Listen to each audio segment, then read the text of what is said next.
At 60, Horace Grant might seem like he's living a lonely life, fighting legal battles, but his ex-wife and others close to him have revealed the truth about a man who's actually one of basketball's most principled champions. Right now, Grant is in the middle of what he calls a sophisticated child support fraud scheme involving his NBA pension. He claims that a legal order called a Qualified Domestic Relations Order was unlawfully frozen. Grant says the order was signed retroactively by what he calls a fake judge after the required 180-day validation period had expired. This would make it void under federal law. He insists he has receipts to prove his claims of institutional wrongdoing. But this isn't just about money. Grant's willingness to go public with these explosive allegations shows his commitment to standing his ground for what he believes is right. He's fighting not just for himself, but for the protection of all athletes' retirement funds. His case represents a public example of the legal challenges and vulnerabilities that retired athletes face across the country. This legal battle started back in 2015, when his child support case was revived. The original agreement was made in 1996 when he was earning $14.3 million during his playing career. After retiring in 2004 and his income dropping significantly, he sought to lower his monthly payments and filed a petition to have his obligation reduced. A district court initially sided with Grant, finding he had experienced a substantial permanent income reduction. However, a Utah Court of Appeals ordered the case to be reconsidered. The court said the lower court looked too narrowly at his income reduction without considering extraordinary circumstances. Even with reduced wealth, he still had significant assets, including a $1 million judgment and $375,000 in savings. Grant's post-retirement struggles mirror what many professional athletes face after their careers end. The transition from making millions to managing a fixed income presents challenges that few people understand. But unlike others who might suffer in silence, Grant has chosen to fight back publicly. His legal battles are a continuation of his career-long pattern of standing up against powerful systems. He's not simply a passive victim of circumstances, but an active combatant willing to take on institutions he believes have wronged him.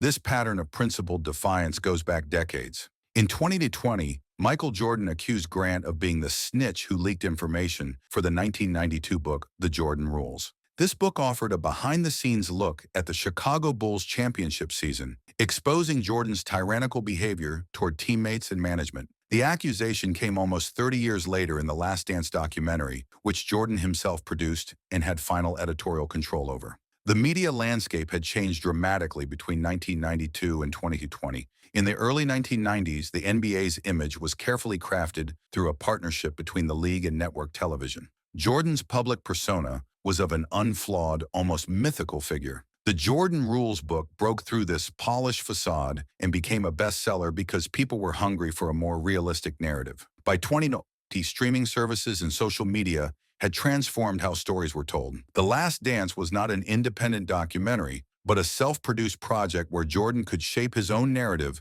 and provide a final word on his career. Former teammates, including Grant and Scottie Pippen, publicly criticized the production, calling it a vanity project and claiming that moments of teammate defiance were edited out to preserve the myth.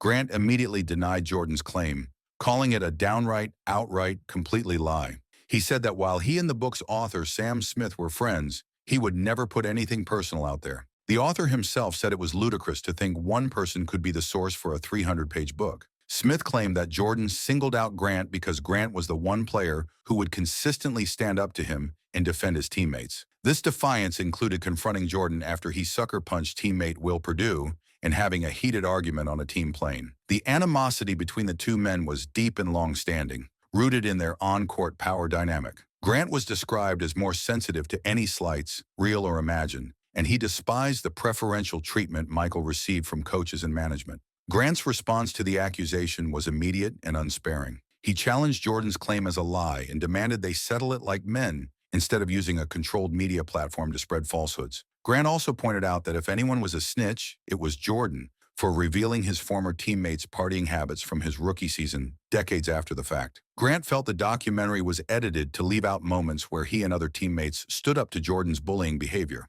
He called 90% of it nonsense in terms of realness and expressed frustration that a skewed version of history was being presented. This feud has been defined by a clash of wills for over 3 decades, representing a conflict between two fundamentally different personalities. But Grant's conflicts weren't always permanent. After winning a championship with the Lakers in 2001, he returned to the Orlando Magic for a second time. The goal was to bring a veteran presence to a young team built around Tracy McGrady. However, Grant was then 37 years old and was plagued by injuries, including a sore knee and back spasms. These physical problems limited him to just 5 games in the 2002-2003 season. In December 2002, Magic coach Doc Rivers had Grant waived from the team. Publicly, Rivers stated that Grant's body just wouldn't let him do the things he used to do. However, Rivers also used a far more damaging description, telling the media that if you have a cancer on the team, it has to be removed. The team's general manager supported the decision, calling it a basketball operations decision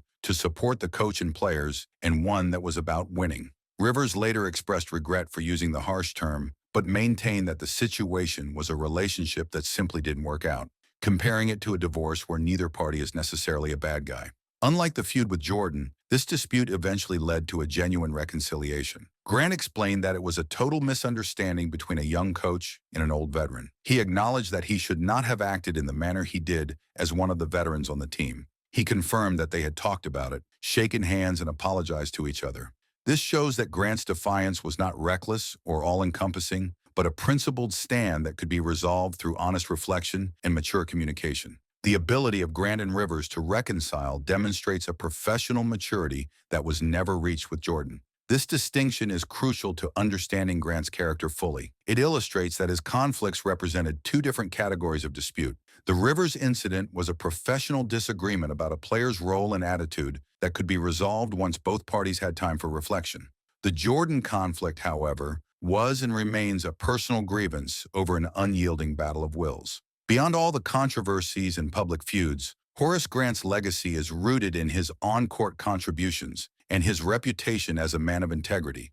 He was known as a blue-collar player who willingly did the dirty work of rebounding and defense. This role was crucial to the Bulls' success during their championship runs, but often went uncredited in the media coverage that focused primarily on Jordan and Scottie Pippen. He was considered the team's conscience, a player who stood up to Michael Jordan on behalf of his teammates and in defense of team unity. His willingness to confront the team's biggest star when he felt teammates were being mistreated earned him respect throughout the locker room. His signature goggles became an iconic part of his image, and he continued wearing them even after receiving corrective LASIK surgery. He did this specifically to serve as an inspiration to children who wore glasses, showing them that they could still achieve their dreams in sports. Grant was known for being a decent human being who brought a homeless man to the team hotel for a room and made a point to visit inner-city communities regularly. He recognized that athletes had a responsibility to be good citizens to those who lived near their stadiums, but never had the chance to step inside and watch games. He was consistently seen as a favorite teammate, a self-made player who earned respect through his hard work and unwavering character. Players and coaches throughout his career praised his work ethic, leadership qualities, and willingness to put the team first. Grant's story is actually a powerful counter-narrative to the prevailing myths of modern sports culture.